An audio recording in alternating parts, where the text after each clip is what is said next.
जब कुंभकर्ण के पुत्र कुंभ और निकुंभ की मृत्यु सुनकर रावण क्रोध के मारे आग हो गया।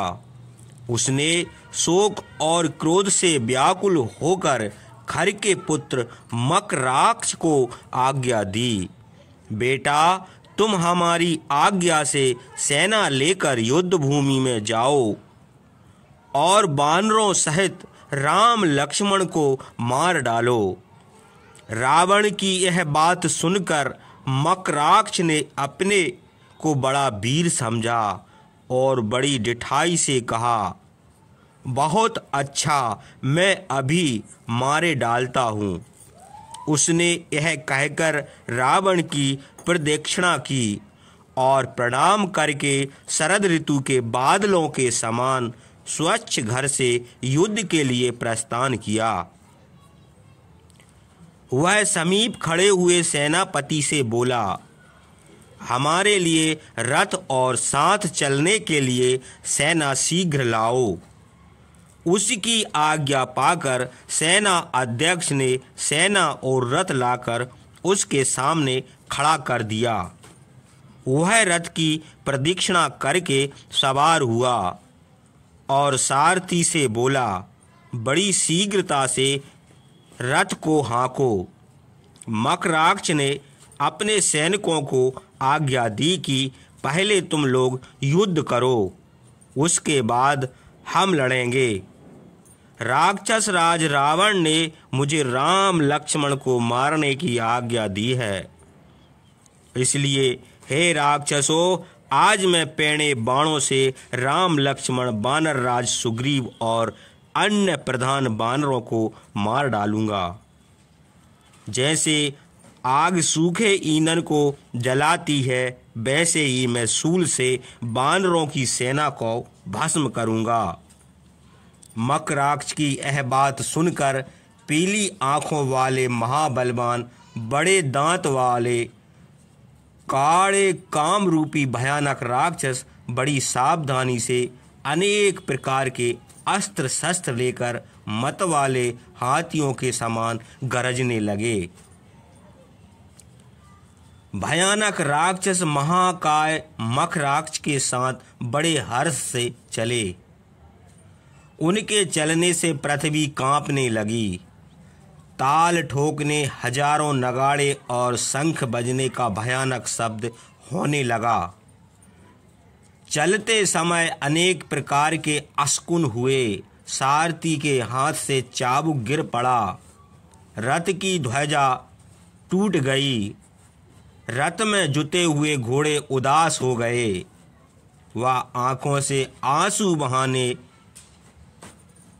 और धीरे धीरे पैर उठाने लगे। उनका पराक्रम नष्ट हो गया। सामने से आंधी चली और धूल उड़ने लगी। यह सब अशकुन देखकर भी राक्षस उसकी परवाह न करके बड़े वेग से राम लक्ष्मण की ओर बढ़ते ही गए। बादल, हाथी और भैंस के समान काले राक्षस, जिनके सब अंगों में गदा और तलवार के घाव के चिन्ह बने थे, आपस में अपने युद्ध कौशल की प्रशंसा करते हुए चले। मकराक्ष को आते देखकर वानर युद्ध करने के लिए कूद पड़े। जैसे देवता और दानवों का युद्ध हुआ था, वैसे ही वानरों और राक्षसों का भयानक युद्ध होने लगा। वानर वृक्ष और शिलाओं से राक्षसों को मारने लगे तथा राक्षस गदा, शूल, परिघ, शक्ति, खड्ग, पटिश, बिंदीपाल, तोमर, कुंत, पास, मुदगर, दंड और बाणों से वानरों का विनाश करने लगे। मकराक्ष ने बाणों की मार से वानरों को व्याकुल कर दिया। वे पीड़ित होकर डर के मारे भाग खड़े। वानरों को भागते देखकर राक्षस अपनी विजय समझकर बड़े गर्व से सिंह की तरह गरजने लगे। रामचंद्र ने जब देखा कि वानर भाग रहे हैं और राक्षस उनके पीछे दौड़ आते हैं, तब बाण बरसाकर राक्षसों को रोक दिया। यह देखकर मकराक्ष कुपित होकर रामचंद्र से बोला, हे राम, खड़े रहो, तुम हमारे साथ युद्ध करो। आज हम पैने बाणों से तुम्हारे प्राण हर लेंगे और तुमने दंडक वन में हमारे पिता खर को मार डाला है, वह बदला चुकावेंगे। हे दुष्ट राम, जब हमको तुम्हारे कामों की याद आती है तब क्रोध के मारे हमारे सब अंग जलने लगते हैं। जब तुमने हमारे पिता को मारा था उस समय तुम दंडक वन में हमारे सामने नहीं पड़े। बड़े भाग की बात है जो आज तुम सामने आ गए। आज तुम्हारी वही दिशा होगी जो सूखे सिंह के समान पड़कर एक छोटे पशु की होती है। आज तुम हमारे बाणों से प्राण त्याग कर यमराज का घर देखोगे और तुमने जिन बलवान राक्षसों को मारा है उनके साथ निवास करोगे। हे राम, बहुत कहने से कुछ प्रयोजन नहीं, अब हमारा और तुम्हारा युद्ध सब लोग देखेंगे। एक बात और सुन लो, तुमको जिन अस्त्रों का अच्छा अभ्यास हो उन्हीं से युद्ध करो, चाहे बाण युद्ध करो और चाहे गधा युद्ध। मकराक्ष की यह बातें सुनकर रामचंद्र ने उत्तर दिया, हे राक्षस, वृथा बकवाद क्यों करता है? युद्ध के बिना बातों से किसी को जीत नहीं होती। दंडक वन में त्रिशरा, दूषण और 14,000 राक्षसों के साथ तेरे बाप को हम ही ने मारा है। हे दुष्ट, आज तू भी मेरे बाणों से मारा जाएगा। सियार, कौवा, तीक्ष्ण नख और चोंच वाले गिद्ध भर पेट तेरा मांस खाएंगे। रामचंद्र की यह बात सुनकर महाबली मकराक्ष क्रुद्ध होकर उनके ऊपर बाण बरसाने लगा।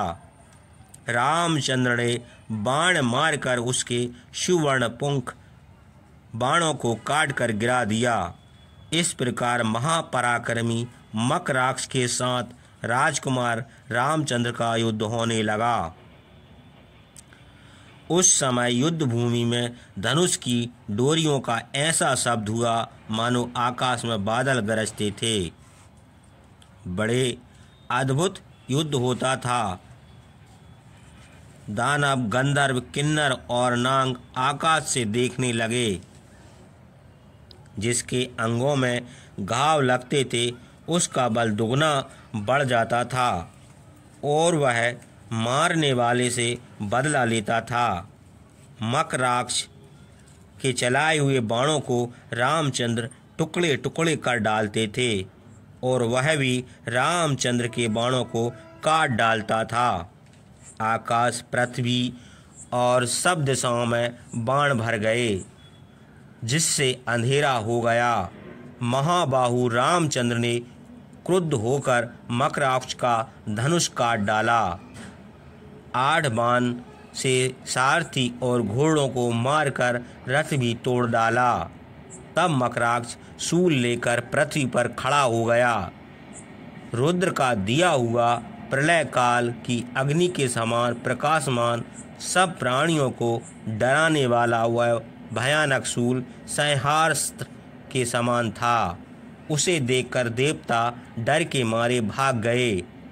मकराक्ष ने बड़े क्रोध से शूल घुमाकर महात्मा रामचंद्र के ऊपर चलाया। उसे अपनी ओर आते देखकर रामचंद्र ने 4 बाण मारकर काट डाला। सोने से मड़ा हुआ वह शूल टुकड़े टुकड़े होकर उल्फा की तरह पृथ्वी पर गिर पड़ा।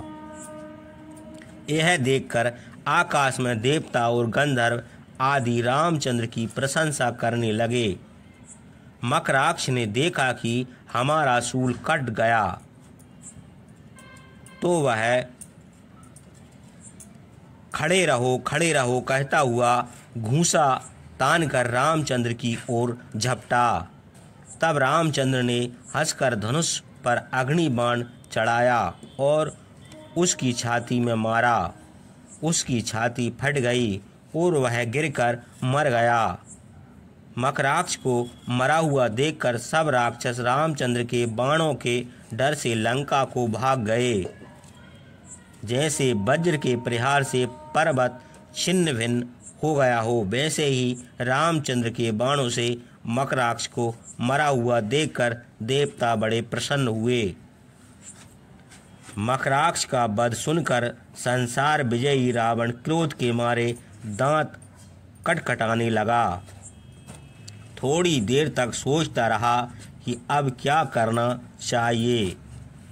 फिर उसने अपने पुत्र इंद्रजीत को युद्ध करने का आज्ञा की।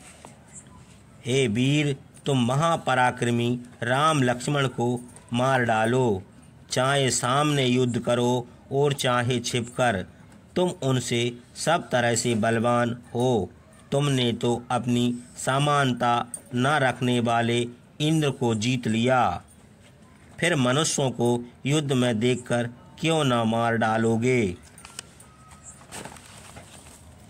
पिता की यह आज्ञा सुनकर इंद्रजीत युद्ध भूमि में विधि पूर्वक होम करने लगा। उसी समय राक्षसी स्त्रियां ऋतुजों के धारण करने के लिए लाल पगड़ियां लेकर आईं।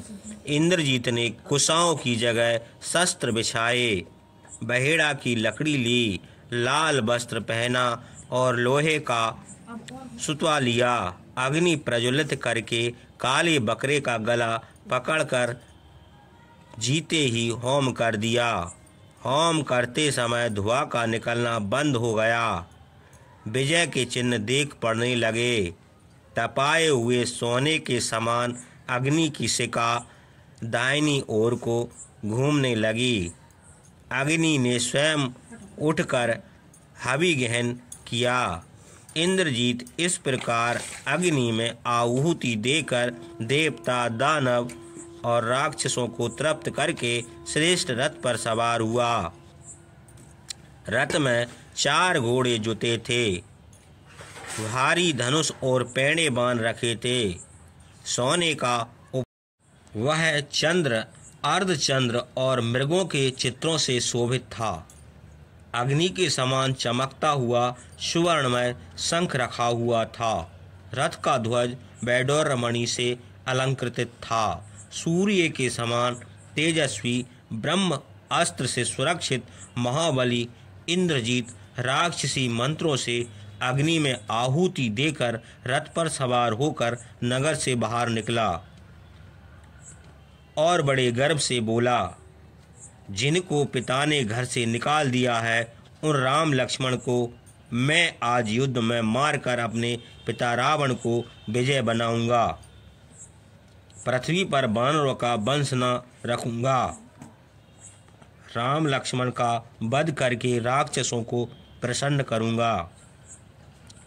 इंद्रजीत यह कहकर अंतर्ध्यान हो गया। वह रावण की आज्ञा अनुसार धनुष और तीक्ष्ण बाण लेकर बड़े क्रोध से युद्ध भूमि में गया। वानरों की सेना में खड़े हुए 2-2 तुनीर बंधे यति 3 सिर वाले सांप के समान महापराक्रमी राम लक्ष्मण के बाणों की वर्षा करते देखकर उसने पहचान लिया कि यही दोनों भाई हैं। फिर उसने धनुष की डोरी चढ़ाई और जैसे बादल पानी बरसाते हैं वैसे ही बाण बरसाने लगा। आकाश में रथ खड़ा करके अदृश्य होकर पैने बाणों से राम लक्ष्मण को ढक दिया। रामचंद्र लक्ष्मण भी धनुष पर बाण चढ़ाकर मारने लगे। दोनों भाइयों ने सूर्य के समान चमकते हुए दिव्य बाणों से आकाश मंडल को भर दिया, किंतु इंद्रजीत के एक भी बाण न लगा। उसी समय इंद्रजीत ने धुएं का सा अंधकार फैला दिया, जिससे सब दिशाओं में अंधकार छा गया। वह ऐसा अदृश्य था कि ना तो उसके धनुष की जया का शब्द सुन पड़ता था और न रथ के पहियों की घरघराहट सुन पड़ती थी, न उसका रूप देख पड़ता था और न घोड़ों की टाप का शब्द सुनाई देता था। जैसे घनघोर बादलों की अंधियारी में ओले गिरते हैं, वैसे ही बाणों की वर्षा होती थी। महाबाहु इंद्रजीत ने वरदान में पाए हुए सूर्यवत प्रकाशित बाणों से राम लक्ष्मण के सब अंग घायल कर दिए। जैसे पानी की धारा से पर्वत नहीं टलता, वैसे ही राम लक्ष्मण उसके बाणों से विचलित न होकर सुवर्ण पुंख बाण बरसाते रहे। राम लक्ष्मण बाण पक्षियों की तरह आकाश में जाकर इंद्रजीत के अंगों में घाव करके रुधिर से भीग कर पृथ्वी पर गिर पड़ते। पुरुष श्रेष्ठ राम लक्ष्मण बाणों से अत्यंत पीड़ित होने पर भी इंद्रजीत के चलाए हुए